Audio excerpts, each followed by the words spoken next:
has refused to fund any more project in Uganda involving development program because of the Anti-Homosexuality Act that we passed recently. Now, we must then come out and try to save all money we have been losing in this corruption scandal, estimated to be 10 trillion Ugandan shilling by Office of Inspector General of Government. Now, we have two syndicated large-scale corruption cases that I want to talk about today. One is involving government paying exorbitant money in renting offices for government officials, government departments, government agencies, and sometimes ministries.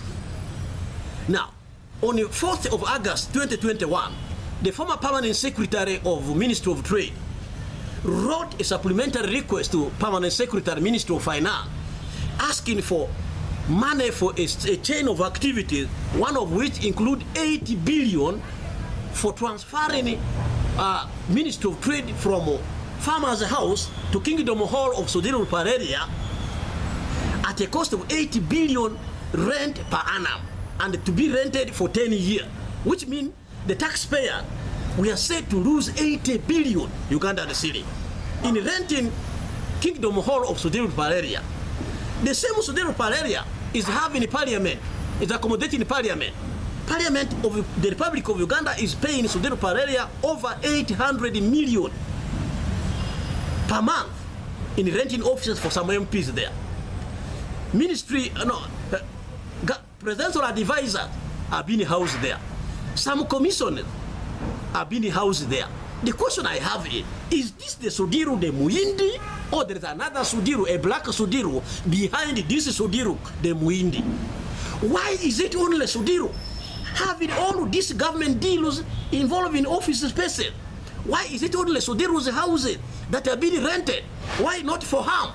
Why not for other property masters, property owners in this city, other Ugandans who own buildings in this country? So the question is, why is it only Sodiru? Now, remember, Kingdom Hotel is built in a premises previously owned by a government agency. That is Shimon Demonstration School. Now, we gave it to a private developer. Which private developer we are now paying billions for renting office spaces? The question is this the Sodiru alone, or there is another black Sodiru behind this Sodiru the Indian? We must know this. So I want to tell the countrymen and women that we are losing billions of shillings in government renting offices for agencies, departments, and ministries. Can the president intervene and have this matter investigated? Now, Parliament was probing Ministry of Trade. The report has leaked. Now, Parliament made a good observation, but the parliamentary report is silent on Sodiru area. Why? The same report is condemning the PS who has saved the government 80 billion by choosing to renovate Farmers House at 6.2 billion than renting Kingdom Hotel. Was the parliament hell-bent to condemn her, to blackmail her, to have her removed as the PS for saving Uganda 80 billion and choosing to renovate Farmers House? What is the intention?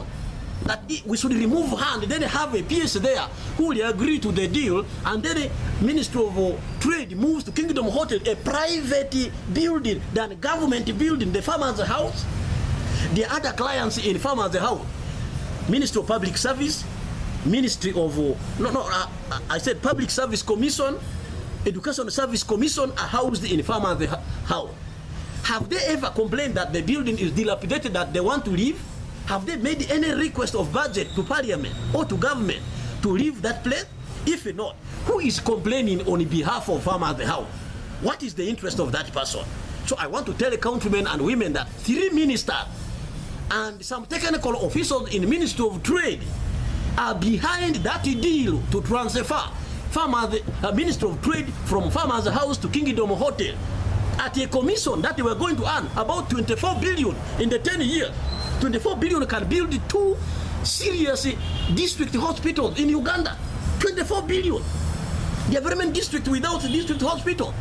Now just corrupt people, 5 of them wanted to get earn that money by selling the interest of Uganda to give Kingdom Hotel a deal of 80 billion per annum of renting office spaces for Ministry of Trade. So I want to tell you, the president, the corrupt people are our permanent secretary, some of our permanent secretaries, some of our commissioners, some of our technical people in these ministries, agencies, government departments. Please begin to chop the heads of these people by dropping them from these offices, and also protect those that fight for the interest of government. Why must we condemn Geraldine Ssali for saving government 80 billion and choosing to renovate farmers' house than renting Kingdom Hotel at a cost of 80 billion per annum for 10 years? Is that being proper? So therefore, the second issue I want to address, you countrymen and women all, is the Mutukula regional market.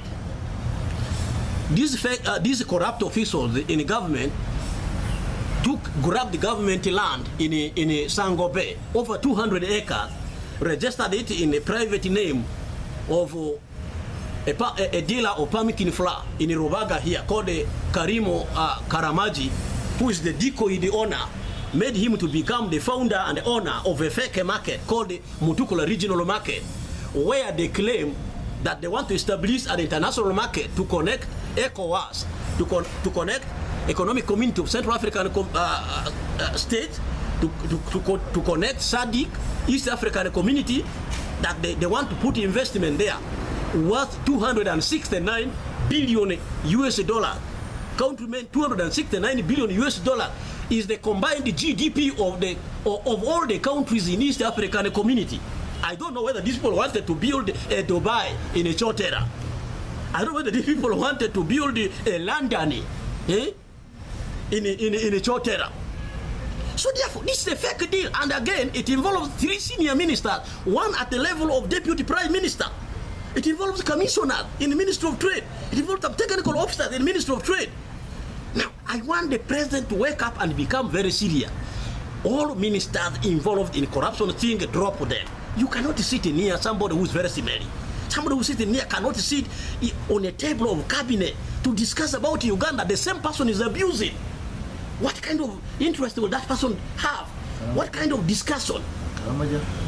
Now, on the Karamoja matter, I wrote to the president a letter and asking the president to drop all the ministers involved in the iron sheet theft of Karamoja, so that all these ministers, they go and finish their cases, even those that do not have a case but came out to admit that they took the iron sheet, whether they said they got it rightly or they got it unconsciously.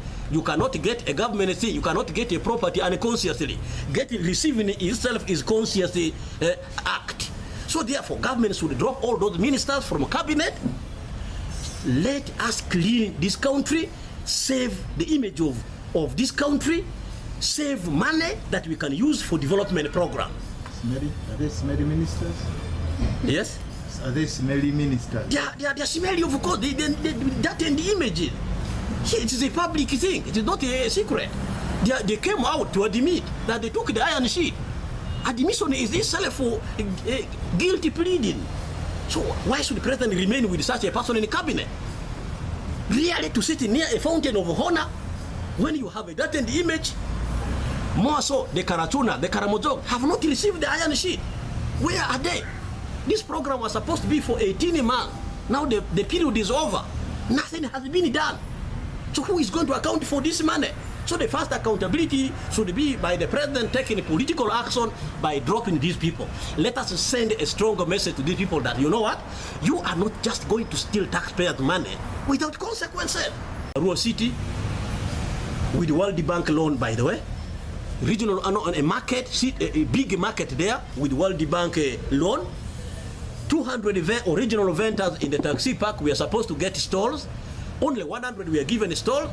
The other 100 their stalls were distributed among technical officers and politicians in a rural city. Now, in the market, the same thing. 200 original vendors who were supposed to get a stall. Only 100 got, and the other 100, their spaces were distributed among the city officials, and including politicians and technical people. These people are collecting over 200 million daily from the market, and they're only banking less than 50 million on the city account. These stalls in the taxi park, the ground floor, they are supposed to go for 300,000. They have been rented at 1 million plus, and only banking 300 million, no 300,000 in the account of government. I have evidence. The upper floors are supposed to go for 150,000, and they've been rented at 800,000, and only less money is the bank on government account. So in totality, we are losing very huge amount of money. If we recover, we may not even need World Bank loan to do development in Uganda. Thank you very much. City, the president even ordered for anti-corruption unit of State House to deal with it. So I'm wondering why it has delayed. Some of these government agents, we also need to watch them. Otherwise, if we don't watch them, they stray. They are compromisable. They can be bungled by these powerful, corrupt people. So it is very important for the citizen to watch over all government agencies and ministries to act as true guarantors of the national interest. Yes, this one of Ministry of Trade, Parliament was probing. Parliament is the public house. And you can see from the recommendations made by the made in the leaked report. I don't know how it leaked. No, Sudiru Pereira was not condemning. In fact, I'm asking, why is Sudiru Pereira not condemning? Why did the Parliament not invite him to ask him a question? Who is protecting his interest in the Parliament?